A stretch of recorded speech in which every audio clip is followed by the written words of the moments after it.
I've always thought of pizza delivery as a straightforward job. Drive, deliver, earn your tip, and repeat. But there was nothing ordinary about that last delivery. It was the kind of night that makes you wish you called in sick, stayed home, and ignored the creeping sense of dread that tugged at the edges of your mind. The order came in at 9:47 p.m., just as I was starting to clean up and dream about clocking out. A large pepperoni with extra cheese for an address on the outskirts of town. The area wasn't known to me, but GPS promised a quick route. The manager tossed me the keys to the delivery car, a beat-up sedan that had seen better days, and off I went. The night was unusually dark, the moon obscured by thick clouds that promised rain. As I drove further from the city lights, an unsettling silence enveloped the car, broken only by the occasional static from the radio. I should have taken it as a sign, turned around, and made some excuse about the car breaking down. But I didn't. I arrived at the address, a dilapidated house that seemed to sag with despair, its windows dark, the garden overgrown. It didn't look like the home of someone craving a late-night snack. I hesitated, the hairs on the back of my neck standing on end. But the thought of returning to the pizzeria with an undelivered pizza wasn't appealing. My manager was not the understanding type. I grabbed the pizza, approached the door, and rang the bell. Silence answered. After a few seconds, I knocked, my knuckles rapping sharply against the wood, echoing in the empty space beyond. Still, nothing. I called the number provided with the order, but it went straight to voicemail. I should have left then, but pride or stupidity anchored my feet to the spot. As I turned to leave, a voice called out from the darkness of the house, "Just leave it at the door." The voice was thin, reedy, like a whisper carried on the wind. My gut screamed at me to run, but instead, I set the pizza down, turning to face the darkness. "I need the payment," I called out, my voice stronger than I felt. A figure stepped into the faint light, just within the doorway. I couldn't make out their face, just the outline of their form, which seemed to flicker and warp as if I was looking at them through water. "Come in. I'll get you your money," they said, their voice a sickly sweet lure. Every instinct screamed at me to refuse, but a morbid curiosity propelled me forward. Just a few steps into the house, and I knew I'd made a mistake. The air was thick with the smell of decay, and the silence was oppressive, as if the house itself was holding its breath. I followed the figure into what once might have been a living room, the floorboards groaning under our weight. They moved to the far side of the room, their movements unnaturally fluid, and began rummaging through a drawer. That's when I heard it, a soft thud from the room above us, like a footstep. My heart raced, my mouth dry. "I thought you were alone," I managed to say, my voice barely a whisper. "I am," they responded, still with their back to me, their voice colder now, the sweetness gone. Panic clawed at my chest. I needed to get out. Now! I turned to leave, but my path was blocked by two more figures, emerging from the shadows like specters. Where they had come from, I couldn't say. The door was just a few desperate strides away, but it might as well have been miles. The room seemed to close in around me, the air growing colder, heavier. I could see my breath forming clouds in the air. The figure at the drawer turned, and what I saw in the dim light stopped me cold. Their eyes were hollow, their face pale and drawn, not living but not quite dead. I backed away slowly, my mind racing. There was no way out, no way past them.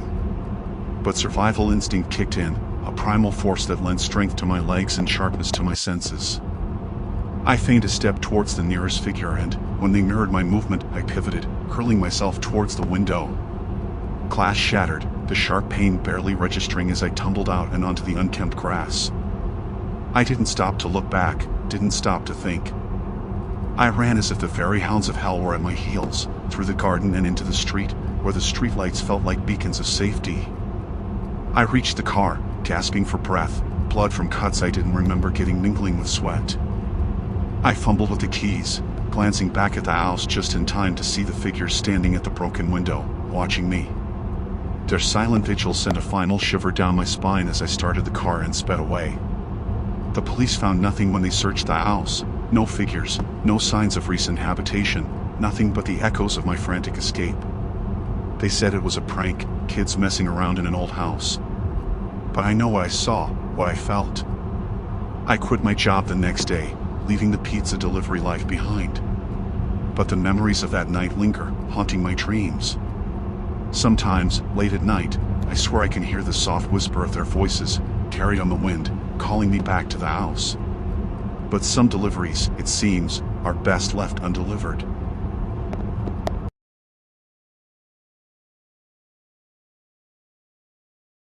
In the crumbled corner of a forgotten town stood Rosario's Pizzeria, a place as decrepit as my hopes and dreams. Working there wasn't a choice but a last resort, a way to scrape together what little I could to escape the confines of a life gone sour. The pizzeria, with its peeling paint and the constant, underlying scent of mold mixed with tomato sauce, was my purgatory. It was a Thursday night, the kind where the wind howled like the restless dead, eager to whisper secrets to anyone who would listen. We were about to close, the clock's hands inching towards freedom, when Tony, the manager, a greasy-haired man with a penchant for shouting, grunted, "Take out the trash, will ya?" Sighing, I grabbed the bulging bags, the refuse of the day's work. The back alley where the dumpsters sat was a narrow, dark crevice between Rosario's and the next abandoned building. The only light came from a flickering bulb above the door, casting long shadows that seemed to slither and move of their own accord. As I neared the dumpsters, a foul stench rose to greet me, far worse than the usual decay. I dropped the bags, the sound echoing off the walls, and that's when I saw it. Among the heaps of trash, something stirred. Curiosity, that damned human trait, nudged me closer. There, amidst the refuse, were remains. Not the leftovers of Rosario's questionable cuisine, but something far more sinister. Human remains, parts of a limb, a hand, fingers that seemed to claw at the air, reaching for salvation. My stomach churned, bile rising in my throat. This couldn't be real. It had to be a prank, a sick joke. But the coppery smell of blood, fresh and pungent, told me otherwise. I should have run, screamed, called the police. Instead, I stood frozen, staring as if the limb would stand up and explain itself. The light flickered, and for a moment, everything was plunged into darkness. When it returned, I wish it hadn't. In that brief darkness, the remains were no longer alone. Figures stood around them, their forms blurry and indistinct, whispers filling the air, chilling my blood. They spoke of debts to be paid, of sacrifices made to keep the pizzeria afloat.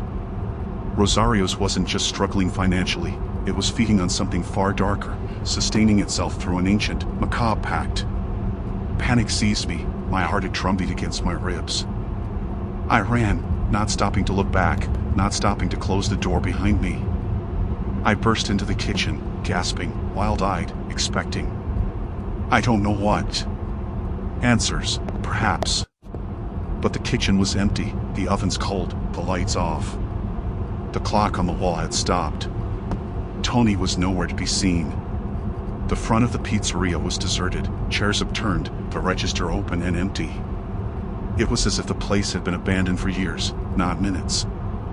I stumbled outside, the night air cold against my sweat-drenched skin. The street was silent, the usual night sounds absent. Rosario's sign, which had always buzzed with a faint, irritating hum, was dark.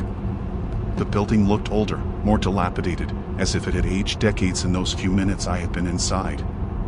The police found me there at dawn, a raving mess on the sidewalk. They searched the pizzeria, finding nothing but dust and cobwebs. No remains, no signs of recent activity. Rosario's had been closed for years, they said, ever since the owner had been found dead under mysterious circumstances. I tried to tell them, tried to explain about the figures, the whispers, the pact. But their looks of skepticism and notes of psychiatric evaluation silenced me. They didn't believe in ancient pacts or cursed pizzerias. They saw only a young man broken by life, hallucinating from stress or substance. I left that town, driven by an urgency I couldn't explain. The nightmares followed, whispers creeping into my dreams, visions of those figures around the dumpster. I started to research, desperate for answers, and found tales of old, of a pizzeria built on a site once sacred, then cursed. Of sacrifices made to ensure prosperity, of a darkness that fed on the town until there was nothing left to consume but itself. Rosario's was a warning, a remnant of a past that refused to die, a hunger that could never be satisfied. I was meant to find those remains, a message from the depths of Rosario's dark heart. But a message of what? A warning, a call, or a claim? The answer lies buried in that abandoned town, within the walls of Rosario's pizzeria. But some secrets are best left unearthed, some debts unpaid. I've tried to forget, to move on, but every shadow whispers, every darkness beckons. I was the last delivery, a final sacrifice that escaped. But for how long?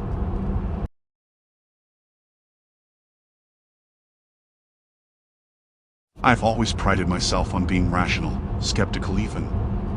I laughed off the stories my coworkers at Manny's Pizza shared about haunted deliveries and spectral figures lurking in the shadows of our sleepy town. But that was before my last delivery, before everything I thought I knew about the world was turned inside out. It was a Thursday night, the kind that clung to the remnants of autumn chill, promising the swift approach of winter. The order came just before my shift ended, a delivery to an address at the far edge of town, a place I'd never been, despite growing up here. The instructions were peculiar: leave it at the doorstep of the old Winslow building. The money will be under the mat. I grabbed the insulated pizza bag, keys jangling in my hand as I stepped into the delivery car. The Winslow building was infamous, a relic from a bygone era, now nothing more than a shell of rumors and whispered stories. I didn't believe in such tales. Buildings, no matter how old, were just buildings. Yet, as I drove towards my destination, a seed of unease planted itself in my gut. The streetlights grew sparse as I ventured further from the center of town, their glow dimming until darkness swallowed the road ahead.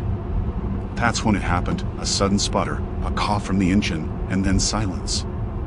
The car coasted to a stop, dead. I cursed, turning the key again and again, but the car refused to come to life. A glance at my phone confirmed what I already suspected: no signal. Of course, I was in the one part of town that might as well have been cut off from civilization. With a heavy sigh, I grabbed the pizza, locking the car behind me. The address wasn't far now. I could make the delivery on foot and figure out my next move from there. The Winslow building loomed in the distance, its silhouette a dark mass against the night sky, windows like vacant eyes staring into the void. The street was eerily silent, the only sound my footsteps on the pavement and the distant howl of the wind. As I approached the building, I couldn't shake the feeling of being watched. I told myself it was just the stories getting to me, the isolation of the street making every shadow sinister. I reached the building, its once grand entrance now marred by graffiti, the front steps cracked and overgrown with weeds. True to the instructions, there was a mat at the door, though I doubted anyone had wiped their feet here in decades. I bent to place the pizza down, my fingers brushing the mat, and there it was, an envelope filled with crisp bills. A chill ran down my spine. This was real. Someone, or something, was indeed inside. I should have felt relieved, my task completed, but I couldn't move. Curiosity, fear, a sense of impending doom, I couldn't tell which, rooted me to the spot. That's when I heard it, a sound from within, something dragging across the floor, slow and deliberate. My heart raced, every instinct screaming at me to run, but I was mesmerized, caught in the building's gaze. The door creaked open on its own, revealing nothing but darkness within. The air was stale, thick with the scent of decay. And still, that sound continued, closer now.